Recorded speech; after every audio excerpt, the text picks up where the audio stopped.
Oh, look how beautiful.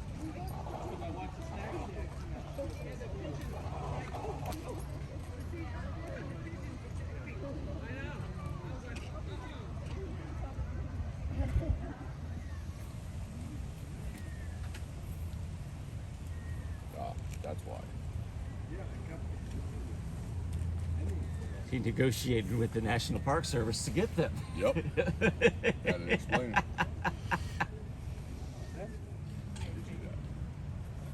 Did these signs say do not feed the pigeons? Unless you pay for it, I guess. Maybe.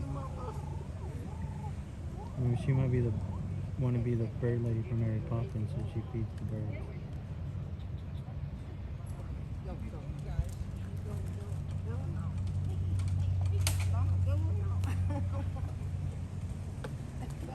You know, no brown bag for them. They can get Chick-fil-A. I was gonna say, we only got Domino's pizza once a week. That was a Friday. That was it. We didn't get no Chick-fil-A.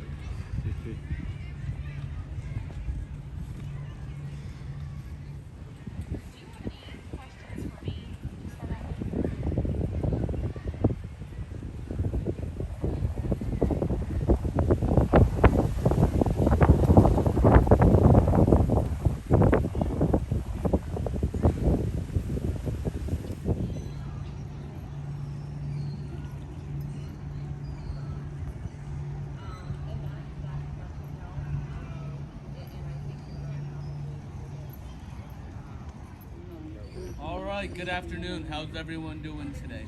Good. So what I'm going to be firing for you today is called a Matchlock Arquebus. This is a shotgun of the 1500s. The Spanish only had two requirements for this gun. One, it must be made of self-wood, meaning it could be any type of hardwood as long as there are no knots, no cracks, no splinters. Second, it must have a ball mold to it. It could be any caliber as long as there's a mold to make the shot for the gun. Parts of it would be the stock, the tiller, the pan, serpentine, and barrel. And what gives it its name is this concord right here called the match. It's going to burn very hot, very slow, about a foot an hour. Kill range for this gun is about 40 yards. It'll kill out 100 yards. You just don't know how accurate it would be. If I am lucky, I can hit those palm trees right over there. This is not a rifle. They did have rifles in the 1500s, but they weren't for the common soldier. The reason why is the expense.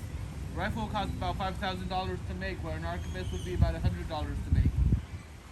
Reload time. It's going to take about 5 minutes to reload a rifle. It's going to take about 45 seconds to load this gun. They do have one thing in common. They're all muzzle loaders. Everything will be going down the front, starting with the priming charge.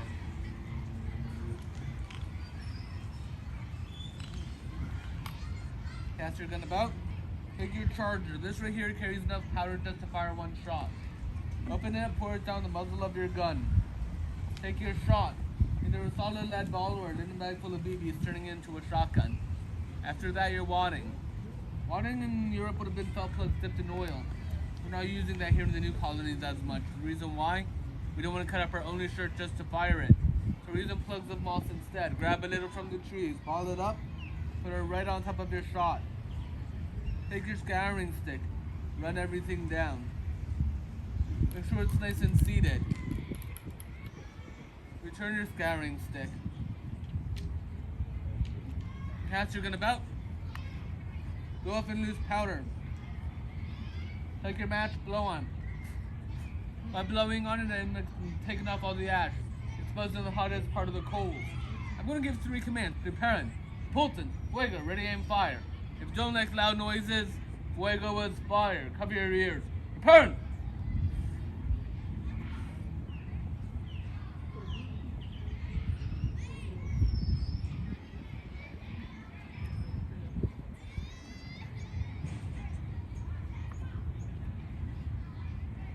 Pulton, have a card.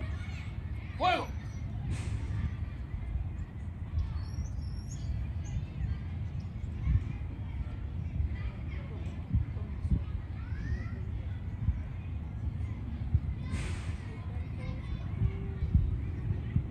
Try that again.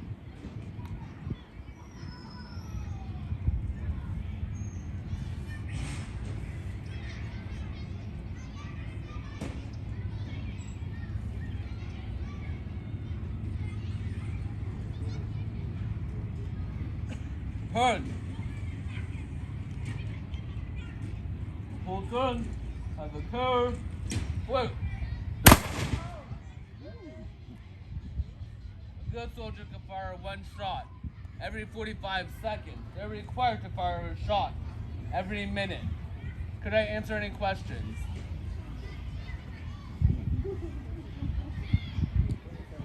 So you have to blow on the rope every time? To make sure it's hot. What's the bowl made out of? Lead. Lead. All right. Shot bird shots also or no? What? Can it shoot bird shots also? Yes, it can. You ever turn your head away and shoot? Correct. All right. I want to thank you for your time. Have a wonderful day, and I hope you had a blast.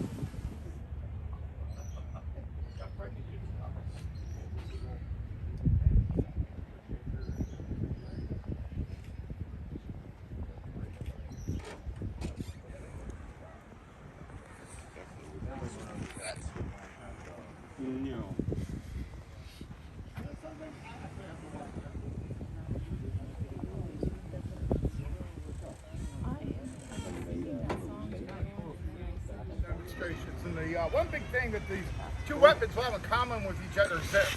They're both considered to be obsolete by the mid-16th century. Now, during the age of exploration, it was very common for leaders of these expeditions to the New World to purchase older, cheaper weapons that were still considered reliable. You have to understand that they're the ones that are financing these expeditions. They have to pay for everything. They have to buy their own ships, buy their own supplies, hire their own men. So when it came to arming these guys, they always went with older weapons that still worked. Now, the first one we're going to talk about here, I'm sure everybody recognizes, that's the crossbow. Now, the crossbow could trace its ancestry all the way back to ancient China. It was developed there around the 5th century BC. It's a very easy weapon to train somebody on. It's a very easy weapon to use, and that's really what led to its popularity. Eventually, it will leave Asia. It works its way throughout the Mediterranean, finally hitting Europe right at the beginning of the 11th century. Mechanically, there's not too much to these. They're actually really simple weapons. The bow pot at the top of the weapon is called a prod or a lip. Obviously, you're going to have the drawstring. Now, the stock to the weapon, always made of a hardwood. This one's actually made of oak. It was known as a tiller because it resembles the tiller of a boat. You will have the trigger mechanism underneath. Now, the little piece makes everything work actually sits right on the top. That's called the roller. The roller's job is to hold our drawstring in place. So when I depress up on this trigger, the roller's going to release. That's what launches the projectile. Back in the day, these rollers used to be made out of bone or antler. A lot of fancy crossbows are actually made out of ivory. Now, this is a very authentic looking weapon. It really is. But this particular one is only made for shooting at targets. War bows, yeah, they look like this. They're just going to be a little bit bigger, a little bit heavier. My draw weight on this piece is only 80 pounds. A good war bow is going to have a draw weight on it of 150 pounds.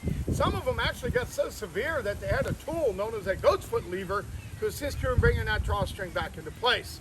Straight line accuracy with this piece, 20-25 yards. Straight line accuracy with the war bow is going to be between 50 and 60 yards. Once you get some elevation underneath of them, they can get you to 100 yards plus. Now, the projectiles we use for these are not called arrows, even though they look like arrows. Actually called bolts or quirls, a little smaller than an arrow, but the big difference here is going to be the fletching.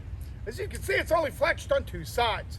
When I load this weapon up in a minute, this bolt is going to have to lay flat in this groove on top of the tiller. You've got fletching on three sides, that's not going to happen.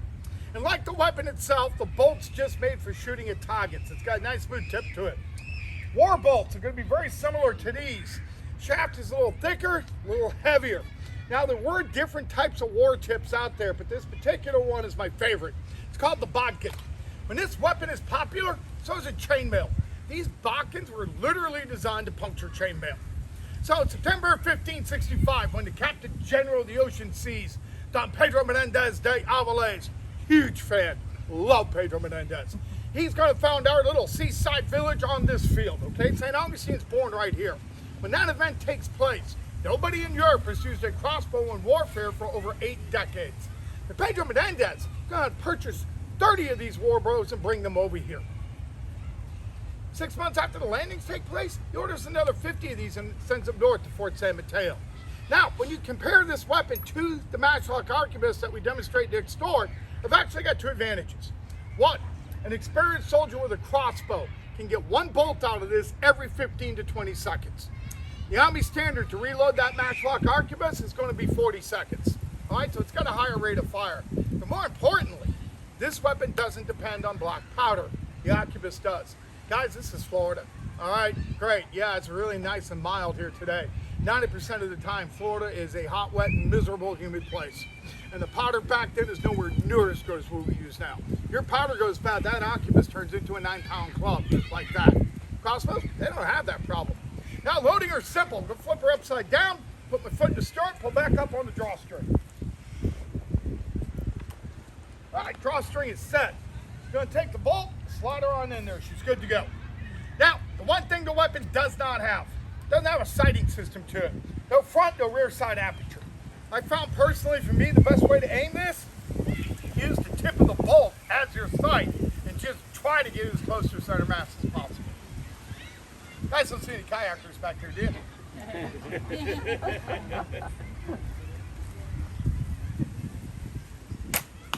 Nice. Yep, that's in there. Nice and quiet, right? First time doing it, right? So this piece, it's a really easy reload.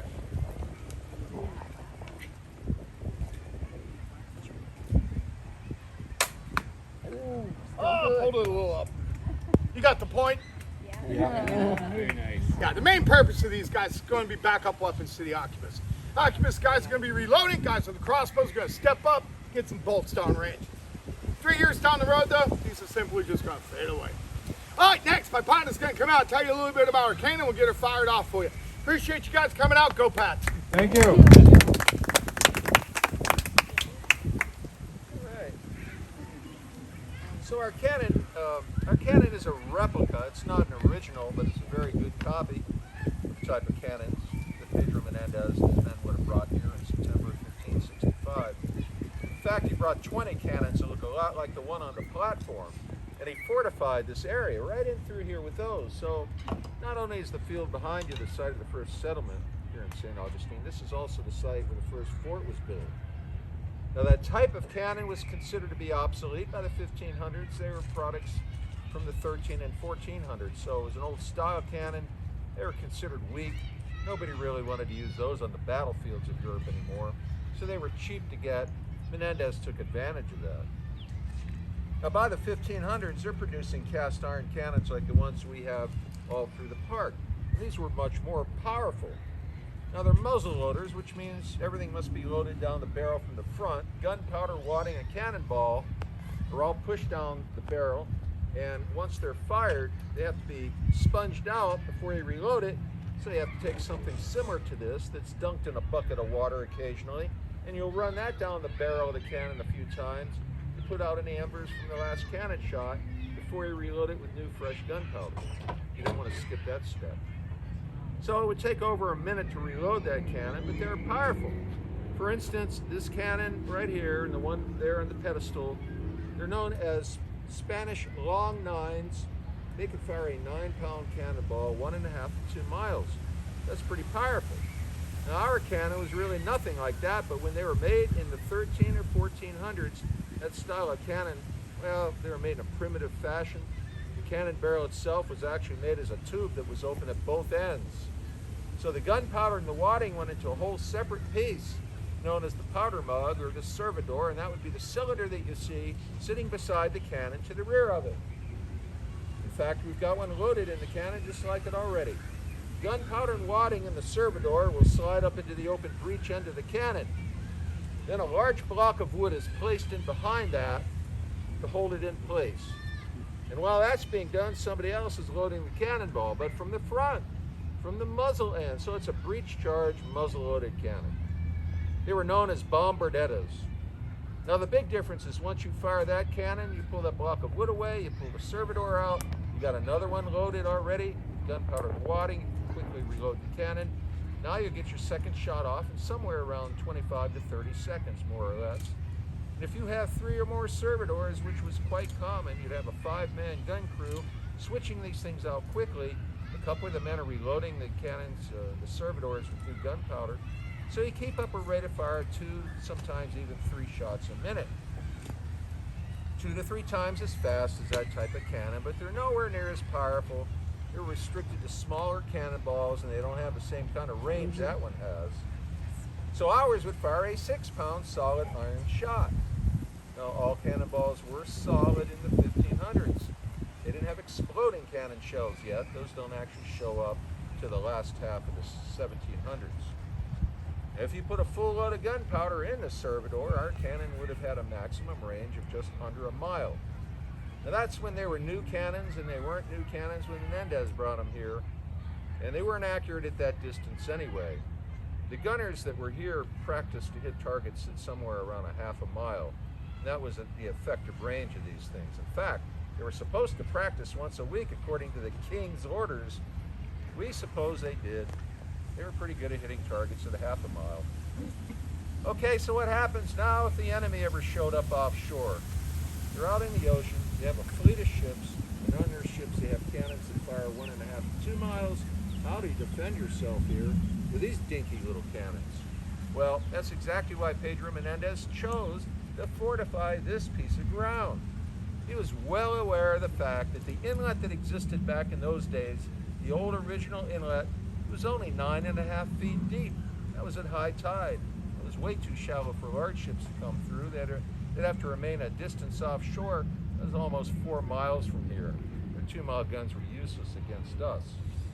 Now, Pedro Menendez also knew if anybody were going to be attacking us here, coming across that bay, high tide in a shallow draft small boat of some sort, perhaps something similar to the chalupa that's over in our boathouse. Now the bay was different than it is today also. All the vegetation and mangroves we've got out here today, none of that was there then. The bay used to be open, you could see the enemy coming. Once they got about halfway across the bay, they would have been within range of their cannons. If you remember, we got 20 cannons here, each one's firing 2, perhaps even 3 of these things every minute. That's a lot of cannonballs flying out of here. And even though they're small, they don't look like much. These little 6-pounders would have been flying through the air at almost 400 miles an hour. It smashed through these small wooden boats if they were made out of cardboard. You can only imagine what would happen to the soldiers in the boats. You wouldn't want to be in one. So even though these cannons were old and obsolete, they were more than adequate to defend our spot here. And the amount of gunpowder they used, in our particular gun, they were using somewhere around 1.5 pounds of black powder for this 6-pound ball. Well, anyway, guess what we're not going to do today? Now, even though that would be very exciting, spectacular, and something you wouldn't forget for a while, you also wouldn't be able to hear anything for about a half an hour, so we're not going to do that to you. We're going to fire a smaller load. After we do, I'll tell you how much gunpowder it is we really use. I think you'd be surprised. The other thing is that this is disappointing, but we're not really going to fire a cannonball out of our cannon, even though it sounds like fun. The Coast Guard and the Marine Patrol are out there quite often. They have no sense of humor. And my buddy and I, we don't want to go to prison dressed like this, so this will be a blank shot. It's not so loud it's going to damage your hearing, but if you don't like loud noises or if you have sensitive hearing, I would recommend you cover your ears. So if everybody's ready, we're going to fire away.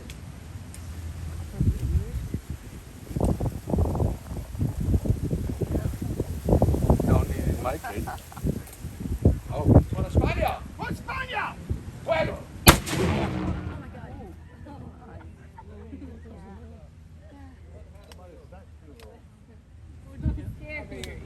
It did hurt my ears. Everybody hear that? Did you hear that in the back? Well, instead of 1.5 pounds of black powder, what you just heard was only 2 ounces. That's all we put in the Servidor. Put Spanish moss in there for wadding, and we pack it pretty tight. By doing that, it'll make a nice loud bang. But the truth is, if we had put a cannonball down the barrel with 2 ounces of gunpowder, it never would have come out of the tube anyway. That's a lot of noise, not enough power. Anyway, I hope you enjoyed that, and if you have any questions, feel free to hang around. Be glad to answer them. If not, the tower will be open for you. Check out the boat. That's pretty awesome, too. So have a great day, guys. Thank you.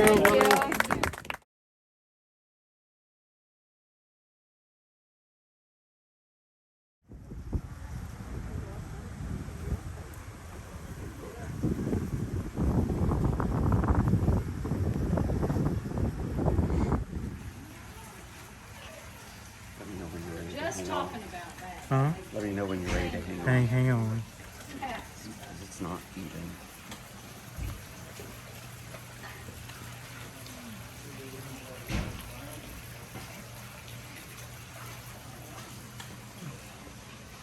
This is the actual fountain of youth, girls. It's over here at the bottom of the stairs, and we've got some cups over there too, if y'all want to do a drink. Okay. Anybody has any questions, you let me know. I've tried it.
Spanish church, that this is his property. This is the same water source, same location. We think maybe at that time it was more of a bubbling spring, that may have looked something like that. In the late 1800s, it kind of turned more to an artesian well, which means that the pressure brought it up from the ground. We are now down 240 feet into our aquifer. The Florida water table is that low. So that's where we're coming from, straight up from the Florida aquifer. It's tested regularly, it's perfectly safe to drink. We've tested over 30 different minerals in it, and it's alkaline. So really good for you, water. Here's to you. Cheers away. A little shot of vitamins, never hurt anybody.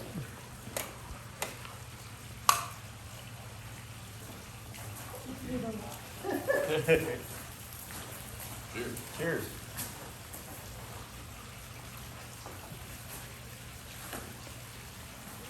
Not bad. Does it taste like spring water? Or I mean, Double dip. no, I mean, it's sort of. I mean, the springs that we dug out while camping in Kentucky and stuff, yeah, it has very similar to school bottom spring water, but not spring. They named it Fountain of Youth because he put in his notes that there wasn't any gold or spices here, but he found sweet water with a youthful appearance. And he also noted, well, the Mocklins were living to be 80, 85 years old. Spaniards at that time were dying at 40, but due to diseases. But he said, well, it might be that youthful water, which of course it was. They had a good water source. But with historians 100 years later or so that got a hold of Ponce de Leon's notes, and it was them that started the little tale, Ponce de Leon discovers the Fountain of Youth. It was never Ponce de Leon. And it was actually our second owner of the property, Miss Luella de Nicano, in the late 1800s. She did her research, and she found those notes, and it was actually her that named it the Fountain of Youth. And then she started charging for it. Yeah, she's like, okay.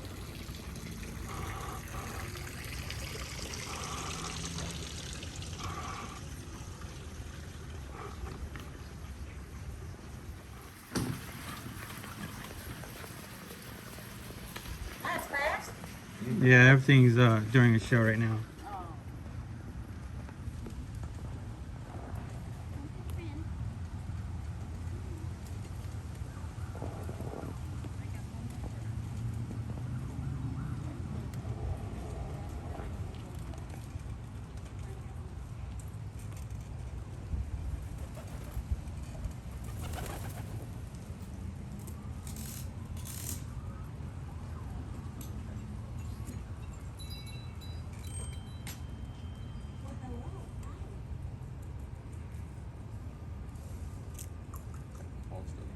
done getting the water. So, Yep.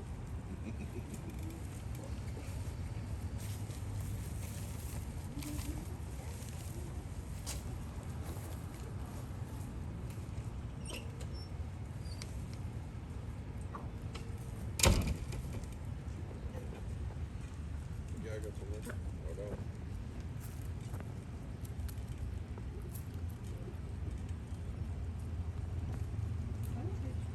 Pigeon.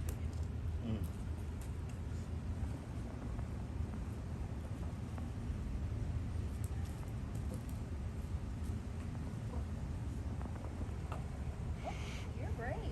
You're brave. I'm gonna set it. Go.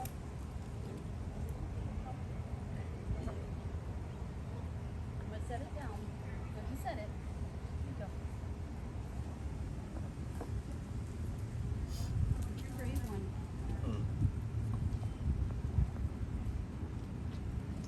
Yeah, pretty.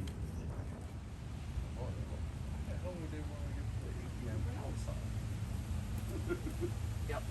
So yeah, you wanna? They have swords here too. Mm-hmm.